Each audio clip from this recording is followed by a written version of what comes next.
कहा वो उसकी अपनी राय है जिसकी पुष्टि नेशन न्यूज इंडिया नहीं कर। हमारे मदन लाल आजाद सर ने आपको सब कुछ बता ही दिया है और अगर हमारी मांगे नहीं पूरे होंगे तो इस बार तो हम सोच रखे कि भुगतान नहीं होगा तो मतदान भी नहीं किया, क्योंकि 1 करोड़ ठगी पीड़ित शिकार तो हम लोग अगर हमारा भुगतान नहीं करेंगे तो पहली बात तो हम मतदान नहीं करेंगे। दूसरी बात सबसे बड़ी बात है कि अभी आपने कई लोगों का फीडबैक भी लिया है, कई लोगों ने बताया है आज तक जो सरकार बैठी है सत्ता के अंदर वो सिर्फ जो है लूटती है और उजाड़ती है, बनाया कुछ नहीं उन्होंने, और जो भी बनाया है तो पक्के वाले अंधभक्त बनाए हैं। अरे वाह, उन्होंने कुछ भी बनाया नहीं।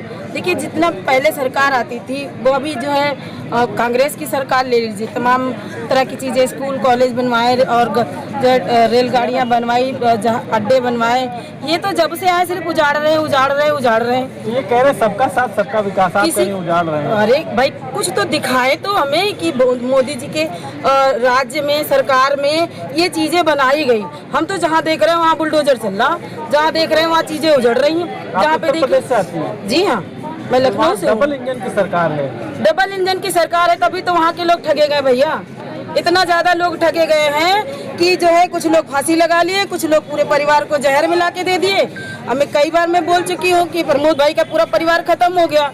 हमारे वो थे, क्या नाम था उनका, एक लोग थे उनका जो है अच्छी कुछ नाम था, मुझे याद नहीं आ रहा, उन्होंने फांसी लगा लिया, एजेंट थे वो। तो डबल इंजन की सरकार मेरे यहाँ तभी तो ये सब हो रहा है, पैसे न देने के कारण। सिंपल सी बात है। और पैसा देना तो छोड़ो, वो देंगे भी नहीं किसी को, क्योंकि जो चीजें देश में पहले से बनी है, जो चीजें चल रही है, उसको जो मिटाने आया तो उसका एक ही लक्ष्य होता है, मिटाना।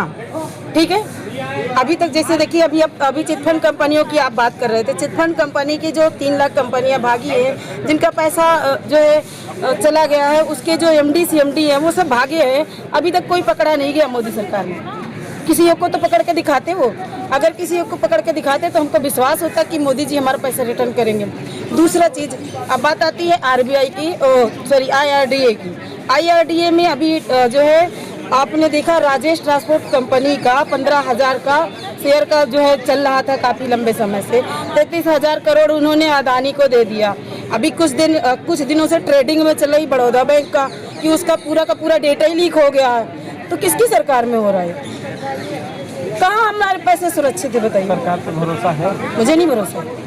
अब आगे का रास्ता क्या होगा? आगे का एक ही रास्ता है कि हम सारे ठगी पीड़ित जितने भी हैं सब एक साथ एकजुट होंगे और ठगी के साथ साथ ठगे। देखिए आज के युग में ठगा हर कोई गया है, कुछ पैसों के माध्यम से ठगे गए, कुछ उनके सताए हुए हैं और कुछ बैंकों द्वारा ठगे गए, कुछ पुलिसों द्वारा प्रताड़ित किए गए, उनके साथ गलत न्याय हुआ।